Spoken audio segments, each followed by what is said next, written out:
ঢাকার একটা দিন থেকে একটু বিরতি। আজকে আমরা এসেছি বসন্ত বিলাস। নারায়ণগঞ্জের তারা বোতে অবস্থিত এই জায়গাটা একেবারে সবুজে ঘেরা, গ্রামের মতো শান্ত কিন্তু দারুণ স্টাইলিশ। গেট দিয়ে ঢুকে মনটা ভালো হয়ে যায়। পাখির ডাক, ছায়া ঘেরা গাছ আর হালকা বাতাসে এক শান্তির ছোঁয়া। বসে থাকা জায়গাগুলো আরামদায়ক আর চারপাশটা একদম ফ্রেন্ডলি।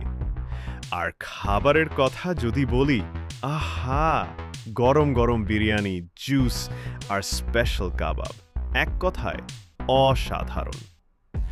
বন্ধুরা মিলে আড্ডা খাওয়া, হালকা একটা ঘোরাফেরা, দিনে ৮০০-৯০০ টাকায় এমন অভিজ্ঞতা খুব একটা মেলে না। তোমরা যদি একদিনের রিফ্রেশমেন্ট খুঁজে থাকো তাহলে বসন্ত বিলাস ট্রাই করে দেখতে পারো।